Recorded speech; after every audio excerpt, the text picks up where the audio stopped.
If someone told me love could die quietly, like a candle in the wind, I wouldn't have believed them.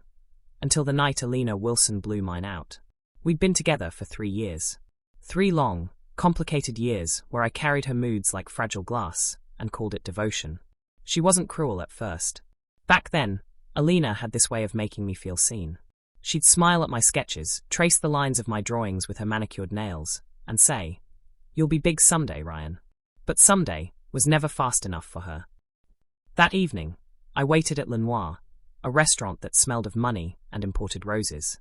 I'd saved for weeks to book a table by the glass balcony, the one where you could see the city lights shimmer like fallen stars. I was nervous, excited even. I'd just finished my first freelance deal with a startup company, and I'd bought Alina a small necklace shaped like a heart. Silver, not gold, but I thought she'd appreciate the thought. She arrived late, as always, stepping out of her car like a queen descending from her throne. Her heels clicked sharply against the floor. Her dress, a pearl-white silk piece that probably cost more than my rent, fit her perfectly. Her perfume filled the air before she even spoke. "Sorry I'm late," she said casually. "Not sorry at all. Traffic." And Damon insisted on talking about the charity gala again. There it was, Damon, her famous stepbrother, the one she always bragged about. Damon Wilson, CEO of Wilson Holdings. The golden boy of high society. I'd met him once, a year ago, when Alina dragged me to one of his corporate events. He'd shaken my hand, looked me up and down with unreadable grey eyes, and said nothing else. The memory still burned. Standing next to Damon made me feel like a street vendor in a diamond showroom. I forced a smile. "He's still keeping you busy, huh?" Alina sat down, crossing her legs elegantly. "He's exhausting. Always lecturing me about responsibility. As if running a fashion blog isn't work." She rolled her eyes. "He doesn't get it. He thinks everything's about business and investments." She said investments like it was a disease. I laughed lightly, trying to ease the tension. "Well, maybe he just cares." She gave me a look. "You sound like him." That should have been my first warning. We ordered dinner, but she barely touched her food. She kept checking her phone, smiling at texts she wouldn't let me see. Something inside me twisted. I waited until the waiter left before asking, "Everything okay?" She sighed dramatically, setting her phone down. "Ryan, I didn't come here to eat." The room suddenly felt colder. "Then why are we here?" Her voice softened, but her eyes didn't. "Because we need to talk. No one ever says that, and means something good. I've been thinking," she continued, tracing the rim of her glass. "We've been together for a while, and I just don't see a future anymore." My heart stopped. "What?" She shrugged, calm as if she were discussing the weather. "You're sweet, Ryan. You really are. But I'm tired of this small life. You're always struggling, always dreaming. I need someone who's already there, not someone still trying to get there." My voice cracked. "You knew I was building from scratch, Alina. You said you'd wait." "I did," she said flatly. "And I got bored." The words hit harder than any slap. She reached into her purse, pulled out a folded napkin, and dabbed the corner of her mouth as if wiping away my existence. "I've met someone. His name's Ethan. He works with Damon at the firm. He's stable, mature. He can give me the life I deserve." My chest burned. "You're leaving me for one of your brother's employees?" "Stepbrother," she corrected quickly, like that somehow made it better. "And yes, Ethan's a good man. He actually has ambition." "Ambition?" I laughed bitterly. "You mean money?" Her lips curved into a smile that wasn't kind. "You can call it whatever makes you feel better." For a long time, I just sat there, staring at her. I remembered every late-night call, every gift I couldn't afford, every time she said she'd love me no matter what. All lies. Was any of it real? I asked quietly. She tilted her head. "Does it matter now?" Something inside me snapped. I stood up, the chair scraping the floor. "You know what, Alina? I hope your new life makes you as happy as you look right now, because I've never seen you uglier." Her eyes flashed. "You'll regret saying that." I smiled through the ache in my chest. "No, you will." And I walked out, leaving the necklace on the table. That night, I couldn't sleep. Every word replayed in my head. Every laugh she shared with that faceless man burned into my memory. I opened my phone, big mistake. Her feed was already updated. Pictures of her and Ethan. Smiling. Champagne glasses clinking. Caption. I almost threw my phone across the room. Then I saw the tag. Wilson Holdings Gala, hosted by CEO Damon Wilson. So she hadn't just left me. She'd walked straight into her stepbrother's world, using his name and power like a ladder. I laughed bitterly. Of course, the spoiled princess always lands on her feet. But then an idea formed, a dangerous, delicious one. Damon Wilson. The perfect man. The cold, unreachable king of the business world. The one man Alina worshipped and resented at the same time. I'd met him once. He probably didn't even remember me. But I remembered him. The confidence. The quiet authority. The way everyone moved when he spoke. If I wanted to hurt Alina the way she hurt me, I didn't need to destroy her. I needed to ruin what she valued most and make it mine. Her image. Her pride. Her perfect world. And nothing would break her more than watching me get close to Damon. Closer than she ever could. The thought made my pulse quicken. I opened my laptop, typing Wilson Holdings job openings. Most positions required experience I didn't have. But one listing caught my eye. Personal assistant to CEO Damon Wilson, immediate hire. I sat back in my chair, smiling for the first time in hours. The universe had just handed me the key to revenge. I clicked apply. As I filled out the form, I pictured Alina's face when she found out. Let's see how you handle losing your brother's heart, I whispered. The next morning, my phone buzzed. Mr. Vale, this is Evelyn from Wilson Holdings. Mr. Wilson has reviewed your application and would like to meet you for an interview tomorrow morning. For a moment, I couldn't breathe. Damon Wilson wanted to see me. I hung up slowly, a smirk curling on my lips. Game on. If nerves could kill, I would have died the moment I stepped into Wilson Holdings Tower. The building itself looked like something out of a dream, or a nightmare, depending on which side of the glass you stood on. 40 floors of polished power, where every reflection reminded me I didn't belong. The air smelled faintly of expensive coffee and ambition. Everyone moved with purpose, dressed in black, white, or grey, as if colour was too risky here. And there I was, Ryan Vale, art school dropout, ex-boyfriend of the CEO's spoiled sister, pretending to belong in a world of gold-plated pens and silent elevators. The receptionist's eyes swept over me when I gave my name. You're here for Mr. Wilson's interview? Yeah, I said, trying to sound casual even though my heart was pounding. She nodded politely. Top floor. Take the elevator on the right. As I stepped in, the mirrored doors slid shut, trapping me with my reflection. I almost laughed at the sight. My tie was slightly crooked, my palms already sweating. I looked like a con artist on his first job. Maybe that's what I was. When the elevator chimed open, I stepped into a silent hallway lined with glass offices. The floor-to-ceiling windows showed the entire city. Tiny cars, tiny people. It made me feel small and powerful at the same time. A tall woman with sharp glasses approached me. Mr. Vale? Yes. I'm Evelyn, Mr. Wilson's executive coordinator. He's expecting you. She led me down the hall. My footsteps echoed softly against the marble floor. My heart raced faster with every step. And then the door opened. Damon Wilson stood by the window, talking into a phone. Even from behind, he radiated power, the kind that didn't need words. His black suit fit perfectly, his hair neatly styled, posture straight as steel. He turned as Evelyn announced me. His eyes, cool grey, sharp as glass, met mine instantly. And just like that, every breath I'd prepared vanished. He remembered me. I could see it in the faint raise of his brow. Ryan Vale, he said, his voice smooth but edged. We've met before, haven't we? My throat went dry. Once, at the Investors' Gala. You probably don't remember. I remember everything that happens at my events. The corners of his mouth barely lifted. You were with Alina. There it was. Her name. Sharp as a knife between us. Yes, I said quietly. We were together then. He didn't reply immediately. He studied me like a puzzle piece that didn't quite fit. Then he gestured to the chair in front of his desk. Sit.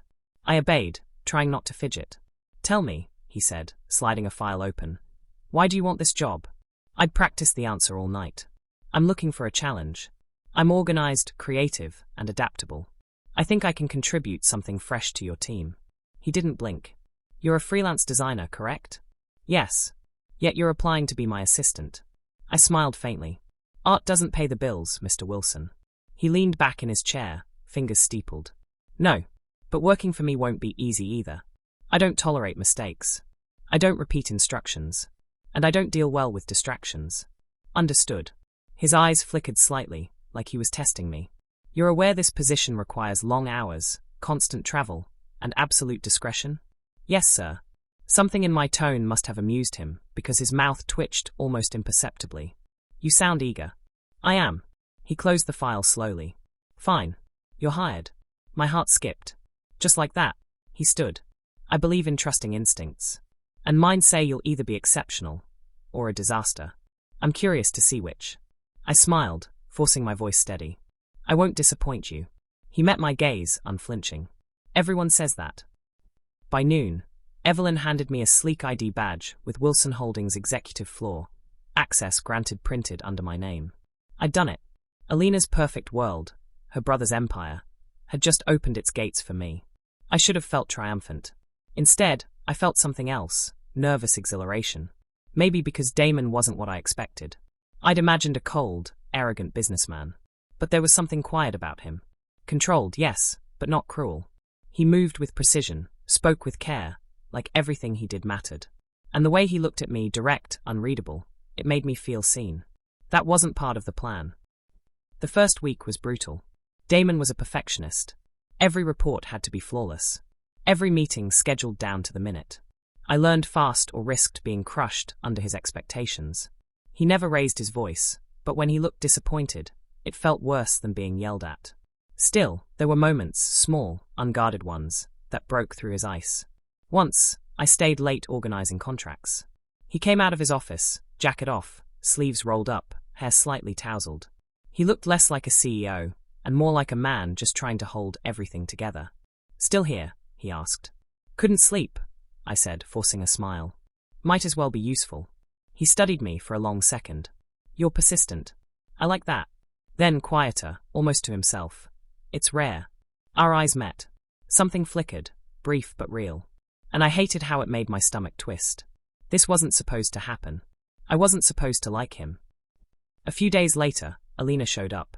I was handing Damon a report when her voice echoed from the hall. Damon, why haven't you returned my calls? I froze. She swept in wearing a red designer dress, all diamonds and perfume, like a walking magazine cover. When her eyes landed on me, she stopped cold. Ryan. I smiled thinly. Miss Wilson. Her mouth fell open. What the hell are you doing here? Damon's tone was flat.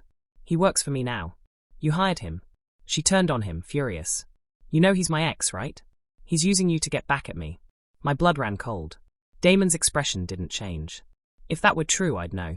I don't make decisions based on emotion. She huffed. You don't know him, Damon. He's just. I know enough. His voice cut through hers, calm but final. If you're here to discuss your personal life, schedule an appointment. Otherwise, this meeting is over. Her face turned red. She glared at me. This isn't over, Ryan. Then she stormed out, heels clicking like gunfire. When the door shut, silence filled the room. I expected Damon to fire me. Instead, he said softly, she's dramatic. I almost laughed. That's one word for it. His lips curved slightly, his version of a smile. Don't let her get to you. I won't. He turned back to his computer, but I caught the faintest hint of curiosity in his gaze. That night, as I left the building, I felt my revenge plan twist into something more complicated. Alina's fury had been delicious, but Damon's quiet defense, his unexpected trust, it unsettled me. He wasn't just her brother. He was something else. A storm disguised as calm. I told myself I was still in control, that I was still acting, still chasing revenge. But when Damon's voice echoed in my head, you're persistent. I like that. I realized I was starting to forget which parts of me were fake. It started as a game. Revenge always does. But somewhere between the late-night coffee runs and quiet elevator rides, I stopped remembering which part of me was pretending. Working for Damon Wilson had become both torture and temptation. He was impossible to read, too calm, too collected, but there were cracks if you looked closely enough. I saw them when his gaze lingered too long on the skyline after a long day, or when he massaged his temples before a meeting, the world weighing on his shoulders. Sometimes, I wondered if he even knew how lonely he looked. And that, I told myself, was where I'd strike. One Friday night, everyone had gone home except the two of us. The office was dim, the city lights reflecting off the glass walls like stars trapped inside. I was finishing some final reports when Damon's voice broke the silence.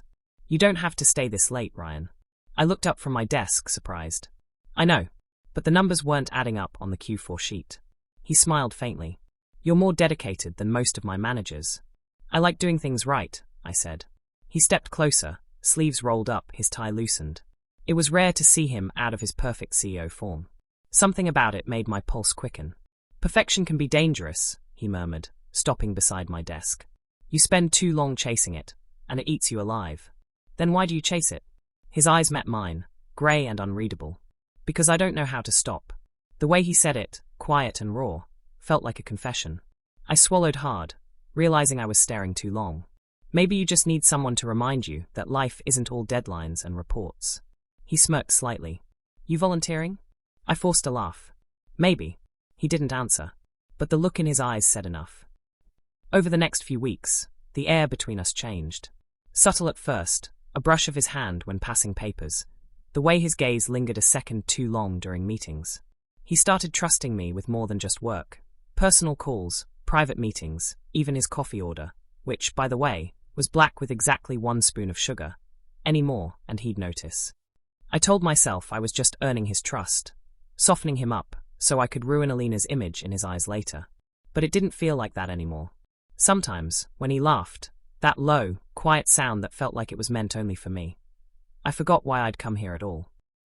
It was raining the night everything shifted. A storm rolled in, thunder rumbling over the city like a warning. Most employees had left early. I stayed behind to finalize a proposal Damon wanted for an early meeting. He came out of his office, jacket draped over his arm. You're still here? Yeah, I said, glancing at the rain streaking down the window. I'll leave when it calms down. Good luck, he muttered, glancing outside. It doesn't look like it's stopping anytime soon. He hesitated, then sighed. Come on, I'll give you a ride. I blinked. You don't have to. I insist, he said, already walking toward the elevator. I followed, trying to ignore the pounding in my chest. His car was sleek, black and silent, the kind that purred instead of roared. The rain drummed steadily on the windshield as we drove through the glittering city streets. For a while, neither of us spoke. The silence wasn't awkward, just heavy. Then, out of nowhere, Damon asked, "Why did you and my sister end things?" I froze. That's complicated. I have time. I looked out the window. She liked control. I didn't. He chuckled quietly. That sounds like her. She's not all bad, I added, surprising myself. Just used to getting what she wants. And what about you? He asked softly. Do you always get what you want? I turned to him, meeting his eyes. Not usually. Our gazes held for a heartbeat too long before he looked away, his jaw tightening. The rest of the drive was silent again, but something unspoken hummed in the air between us. When we reached my apartment, the storm was worse. Sheets of rain blurred everything. Looks like it's not letting up, I said. He turned to me. Do you want me to wait until you're inside? I hesitated. Then, before I could stop myself, I said, You could come in instead. It's warmer. The moment the words left my mouth, my heart stopped. He studied me for a long moment. Then he nodded once. Inside, the apartment was dimly lit and small compared to his world. Worn couch, cluttered desk, art sketches pinned to the wall. Damon looked around, then turned to me. This suits you. I laughed. That's one way to say it's a mess. He smiled faintly. No, it feels real. His voice was quieter now. Intimate. The sound of rain filled the silence. My pulse thudded in my ears. Do you ever get tired of being perfect? I asked softly. He looked at me for a long time. Every day. And before I could think, before I could remember why this was wrong, I stepped closer. He didn't move. The distance between us vanished like it had never existed. The air grew heavy, charged. His gaze dropped to my lips, then back to my eyes, asking a silent question neither of us dared to voice.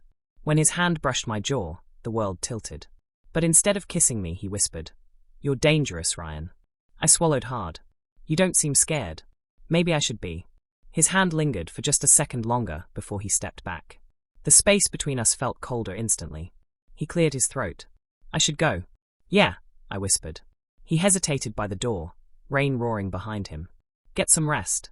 You've worked enough tonight. And then he was gone. The door clicked shut, leaving me in silence. I stood there for a long time, staring at the empty space he'd left. My pulse still thundered. My skin still burned where he'd touched me. This was wrong. This was so wrong. I was supposed to be using him, manipulating him to get back at Alina, not falling for him. But the look in his eyes, the warmth, the quiet pain, it had torn right through my walls. And for the first time since this whole plan began, I wasn't sure who was seducing who anymore. The next morning, Damon was his usual self again, calm, unreadable, perfectly professional. But something had changed. The way he spoke to me was softer, the air between us heavier. At one point during a meeting, our eyes met across the table, and that same spark from the night before flared, wordless but undeniable. I looked away first, pretending to focus on my notes. But deep down I knew. The game had just shifted. And now, it wasn't just about revenge. It was about him. When I first started working for Damon, I thought I was the one in control. But by the time his sister returned from her business trip, I was starting to realize how wrong I'd been. I'd meant to use him, to get close enough to hurt Alina where it would sting most. But somewhere between his quiet smiles and the rare times he let me see the man behind the CEO, I'd lost track of my own plan. I didn't notice how dangerous that was until she walked into the office again. It was Monday morning, and the place was buzzing. The Wilson Holdings staff were whispering as Alina strutted through the lobby in her designer heels, sunglasses perched on her head, like she owned the building. The last time I saw her, she was walking out of my life without looking back. Now, she looked even more polished, maybe richer, but her eyes were still sharp, and when they landed on me, something cold flashed behind them. "Well," she said, voice smooth and sweet as poison, "if it isn't my ex-boyfriend, now working for my brother." A few heads turned. I clenched my jaw, keeping my tone calm. "Alina." She tilted her head, smiling that fake, perfect smile I used to fall for. "Good thing you have gone corporate. Must be quite a change from your little art projects." "People grow," I said quietly. "Oh, do they?" she asked, stepping closer. "Or do they just find new people to use?" Before I could respond, Damon's voice cut through the room like a blade. "Alina." He walked out of his office, coat slung over one arm, looking every bit the man who could silence a room without raising his voice. Her tone softened instantly. "Damon, darling, I was just saying hello." "Say it quietly next time," he said evenly. His gaze flicked to me. "Ryan, my office." I followed him, feeling her glare burn into my back. The moment the door closed, Damon turned to me. "You didn't tell me you and my sister used to date." I froze. "I didn't think it mattered," I said after a beat. He leaned against his desk, arms crossed. "It does." "Why? Are you angry?" He didn't answer right away. His jaw worked slightly, a muscle ticking there. "Alina has a habit of causing drama," he said finally. "And I don't want you caught in it." I swallowed. "Too late for that." His eyes softened a little. "She won't touch you while you're under me." The words hung there, heavy and dangerous. "Under you," I repeated, trying not to read into it. He didn't blink. "You know what I mean." But I wasn't sure I did anymore. For the next few days, Alina made sure I felt her presence. She'd show up at random hours, dropping by Damon's office under the excuse of family updates. She'd flirt with him in that overly affectionate way of hers, hands brushing his sleeve, voice dripping with sugar, all while throwing me side-eyed smirks that made my blood boil. She was testing me. Once, she even cornered me in the hallway. "You think I don't see what you're doing?" she hissed. I met her gaze. "I'm just doing my job." "Oh please," she scoffed. "You think I can't tell when someone's trying to crawl their way up using charm? It's pathetic, Ryan. You're pathetic." I smiled coldly. "Maybe. But it's working." Her eyes flared. "What?" "Damon trusts me. He listens to me. Something you've never been able to make him do." Her lips parted in shock, but before she could respond, Damon's voice echoed from down the hall. "Ryan, my office." I turned to leave, whispering as I passed her, "Guess he needs me again." The look on her face was worth every ounce of pain she'd ever caused me. That evening, Damon and I were reviewing some files in his office when thunder rumbled again outside, just like the night he'd driven me home. He was leaning over my shoulder, pointing at the screen. His scent, clean, sharp, like rain and cedarwood, wrapped around me, making it hard to focus. "You're distracted," he murmured. I swallowed. "Maybe because you're too close." He didn't move. "Do you want me to step back?" I turned slightly, my eyes meeting his. "No." Silence. Then something flickered behind his calm mask. Something warm, dangerous. "Ryan," he said softly, almost like a warning. "Damon," I whispered back. The distance between us dissolved. His hand brushed against mine, slow, hesitant, before his fingers curled, trapping me in place. I could hear my heartbeat echoing in my ears. Every rational thought screamed to stop, to remember why I'd started this. But then his lips met mine. The kiss was nothing like I expected. It wasn't rushed or aggressive. It was slow, deep, like he'd been holding it back for weeks. When he finally pulled away, his voice was rough. I shouldn't have done that. Then why did you? I breathed. He looked at me with that same storm in his eyes. Because you make it impossible not to. We didn't talk much after that. But the air between us was charged. Every glance, every touch heavy with meaning. That's why I didn't notice the danger until it was too late. 2 days later, an email spread through the company. Wilson CEO's secret affair? Attached were blurry photos of Damon and me in the car, outside my apartment that rainy night. The text was brutal. Rumors suggest the CEO of Wilson Holdings has been involved with his assistant, a known ex-boyfriend of his stepsister after a nasty breakup, Alina Wilson. Sources claim favoritism and manipulation within the company. The office exploded in whispers. By noon, news outlets were already running headlines. Damon's name. My face. Alina's exclusive statements. It didn't take a genius to figure out who leaked it. When Damon called me into his office, his face was unreadable. I stood frozen as he slid his phone across the desk. The article open. Alina said you're the one who exposed the scandal to get back at her for breaking up with you, and that the only reason you applied to work for me just to hurt her. Is it true? He asked quietly. No, that a lie. I started, but my throat closed up. He looked up, eyes sharp now. Did you plan this? Did you start working for me after the breakup? Did you come here to? No. I shouted. I didn't leak anything. Damon, you have to believe me. Then why didn't you tell me you and Alina ended badly? He snapped. You think I don't see the setup? The timing? The pictures? I took a step closer. Because I didn't want to lose this. I stopped myself. He stared at me, confusion flashing in his eyes. Lose what? You. The word slipped out before I could stop it. The silence that followed was suffocating. His expression shifted. Pain, disbelief, anger, all fighting for control. Finally, he whispered. I need to think. Damon. Go home, Ryan. It wasn't a request. I left the office shaking. Cameras flashed outside the building, voices shouting my name, accusing, mocking. Back home, I locked the door and sank to the floor, my chest aching. Everything was falling apart. My plan. My job. My feelings. I'd set out to destroy Alina, but now it felt like she'd won again. This time by tearing Damon away from me too. My phone buzzed. A message from an unknown number. Unknown. You thought you could take everything from me? Watch me destroy you. I stared at the screen, my blood running cold. This wasn't over. Not even close. If she wanted war, she'd get it. But this time, I wasn't fighting for revenge. I was fighting for him. And I'm never letting go. When everything falls apart, silence becomes louder than any scream. That's what my apartment felt like. Too quiet, too still. The kind of silence that pressed against your chest and made it hard to breathe. The headlines had already gone viral. CEO's scandalous affair exposed. Wilson empire shaken by office romance. And beneath every article, my name. My face. My humiliation. I kept telling myself I didn't care what the world thought. But the only thing that mattered was Damon. Because he hadn't called. Not once. I'd lost him. And worse, I'd given Alina the satisfaction of watching me break. But what she didn't know was that I wasn't finished. Not yet. For 2 days, I stayed in that apartment, replaying everything. Every word I said to Damon. Every lie I told myself. Every moment I'd mistaken revenge for strength. Then on the 3rd morning, something inside me snapped. Enough hiding. If I was going to lose him, I wanted him to at least know the truth, all of it. So I dressed, grabbed my phone, and took a cab straight to Wilson Holdings. The building looked different now, guarded, tense. Reporters hovered outside like vultures. I slipped through the back entrance, my heart pounding. Inside, the air was heavy. Employees whispered as I walked past. I caught pieces of conversation. He's in the boardroom. Legal's furious. The sister's pushing for your resignation. Of course she was. I didn't stop until I reached the executive floor.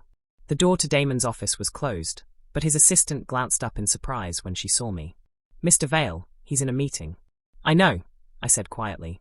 But I need to see him. Before she could protest, I pushed open the door. Damon was there, standing at the head of a long table, surrounded by executives and lawyers. His posture was perfect, his expression unreadable. But his eyes were tired. When he saw me, the whole room froze. Everyone out, he said after a beat. His voice was low, sharp. The room emptied in seconds. He didn't look at me when the door closed. You shouldn't be here. I had to come, I said. He turned slowly. His gaze was cool, distant. You came to finish what you started? The words hit like a blade. I shook my head. Damon, please. Just listen. I did listen, he said tightly. To the board, to the investors, to your ex, my sister, telling me how I ruined my reputation because I was too blind to see your little game. My voice cracked. She's lying, Damon. You know she is. Do I? He asked softly. Because I don't even know who you are anymore. That hurt more than any accusation. I took a shaky breath. I'll tell you everything. From the beginning. So I did. I told him how Alina dumped me, how I wanted to hurt her back, how I applied for the job out of spite, how I thought I could use him as part of my plan. Every word tasted like shame. But then, I said quietly, you weren't what I expected. You weren't cold or arrogant. You actually saw me. And somewhere along the way, it stopped being a plan and started being real. He didn't speak. I didn't leak the photos, I continued. But Alina did. She sent me a message the day after it went public. Said she'd ruin you, just to watch me lose. I handed him my phone, the message open. He took it, scanning the text. His jaw tightened. For the first time, I saw doubt flicker in his eyes. Damon, I whispered. I never wanted to hurt you. I swear. Silence stretched between us, heavy and fragile. Finally, he exhaled. Get in the car. What? Get in the car, he repeated. We're going to my house. The drive was quiet, not angry, not cold, just full of things we both couldn't say yet. His home was outside the city, a modern glass mansion surrounded by trees and silence. He led me inside, then walked straight to the living room, where Alina sat on the couch with a glass of wine. She froze when she saw me. Damon, what is he doing here? He held up the phone, her message glowing on the screen. You sent this. Her eyes darted. That's fake. He probably edited. Stop lying, he said sharply. The authority in his voice made her flinch. I gave you everything, he continued coldly. And you repay me by trying to destroy me? Why, Alina? She slammed her glass down. Because you never look at me the way you look at him. You never see me. I have loved you for years, still you look at me like I was a burden you got stuck with. Even if you had to love someone else, why must it be him, my ex-wife? The words echoed through the room. Even she looked shocked after saying them. Damon's expression hardened. This isn't jealousy, Alina. This is cruelty. I have the right to love who I want to. Her lip trembled. You always act like I'm the spoiled one. Like I ruin everything I touch. But he took you from me. I had to make him pay. I took a step forward. You already did. For a moment, she looked guilty, then turned away, tears streaking her perfect face. Damon sighed, pinching the bridge of his nose. Leave, Alina. I'll deal with the board. But if you ever come near Ryan again... You'll what? She snapped. He looked up, calm and cold. You'll find out exactly how ruthless I can be. She stormed out, slamming the door behind her. When silence returned, Damon sat down on the edge of the couch, his hands clasped tightly together. I stood there, unsure what to say. Why didn't you tell me sooner? He asked quietly. Because I thought you'd hate me. He looked up, his grey eyes softer now. I tried to. My heart stopped. I tried to hate you, he said. After the scandal broke, after I thought you'd betrayed me, I wanted to hate you so badly. He paused, then shook his head. But I couldn't. The honesty in his voice cracked something inside me. I don't expect forgiveness, I whispered. I just needed you to know the truth. He stood, crossing the distance between us in 2 steps. And what if I still care? I blinked. What? He reached out, his hand brushing my cheek, gentle, steady. What if I still want you, even after everything? Tears stung my eyes. Then you'd be a fool. He smiled faintly. Then I guess I'm a fool. Before I could speak, he kissed me, deep and certain, like he'd already made his choice. All the pain, all the guilt, all the longing that had built between us melted in that moment. It wasn't about revenge anymore. It wasn't about who hurt who first. It was about finally being seen, truly seen, and still being chosen. Later, when we sat together on the couch, the rain started again, soft this time, peaceful. Damon leaned back, one arm around me, his other hand holding mine. So what now? I asked quietly. He smiled. Now we rebuild. Together. And the company? I'll handle the board. Scandals fade. What doesn't fade is trust, once you earn it back. I looked at him. You trust me? He squeezed my hand. I do now. I let out a shaky laugh. You're too good for me. Maybe, he teased. But I'm keeping you anyway. I laughed through the tears, resting my head on his shoulder. For the first time in months, I felt peace. No games. No lies. Just us. Weeks later, the company recovered. The headlines shifted. Alina vanished from the spotlight, moving abroad to start fresh. And Damon and I, we started something real. He didn't care about what people whispered. He held my hand at events, smiled for cameras, stood beside me when investors raised eyebrows. He never once looked away.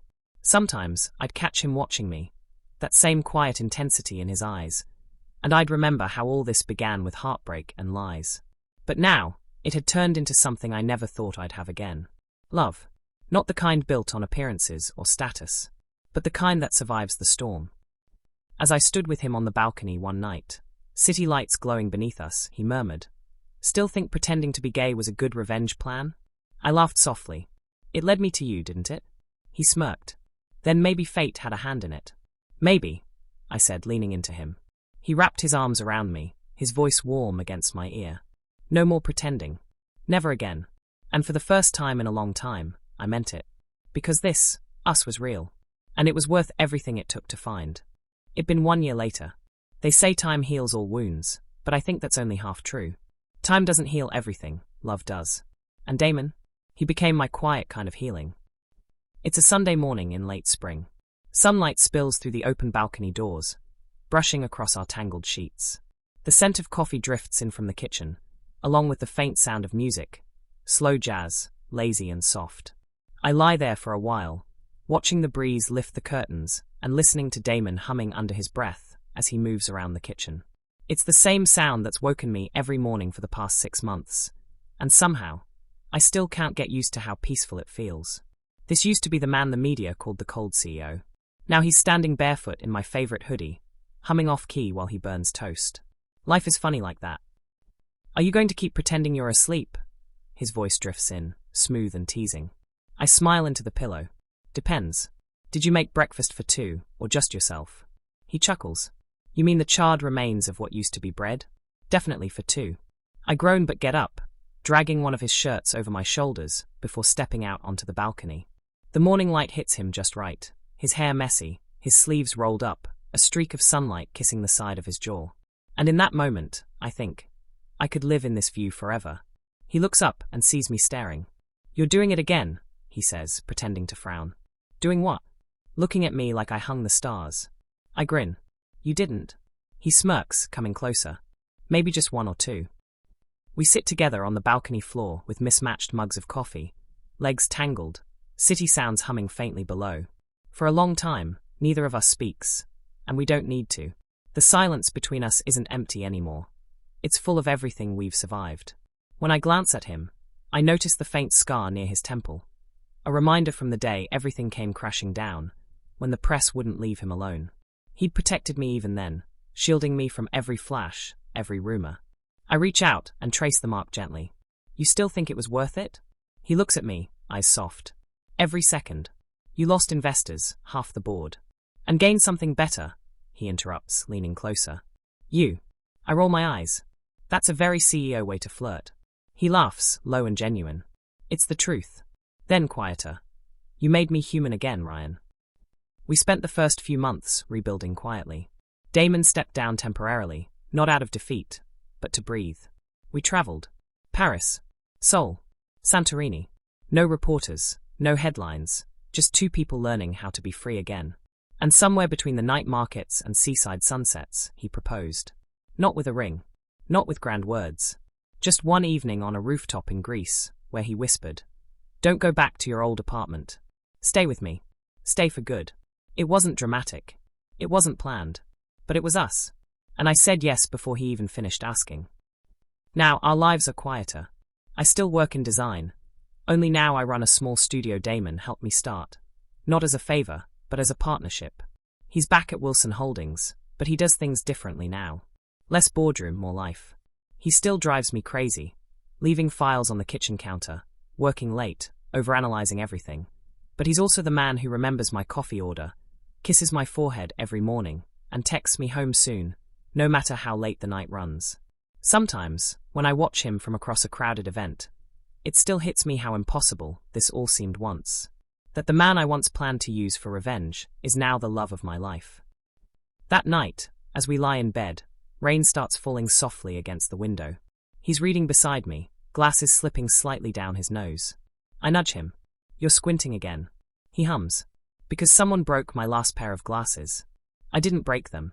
You sat on them. While you were distracting me. Guilty, I admit, grinning. He closes the book, setting it aside. You know, he murmurs, I used to think love was a liability. Something that distracted people from success. And now, I whisper. He brushes a thumb along my jaw, his touch slow and deliberate. Now I think it's the only thing that ever made me want success. Because what's the point of having everything if you have no one to share it with? My chest tightens. You really have gotten soft, Mr. Wilson. He smirks. Only for you. Then he kisses me, slow and deep, like the world could fall apart again, and he'd still hold me through it. The next morning, I wake to find a small velvet box on my nightstand. My heart jumps. When I open it, there's no diamond, just a simple silver band, engraved with 2 words. No more pretending. A laugh escapes me, watery and full. He appears in the doorway, towel around his waist, that familiar half-smile tugging at his lips. You weren't supposed to find that yet. I hold up the ring, eyes stinging. Too late.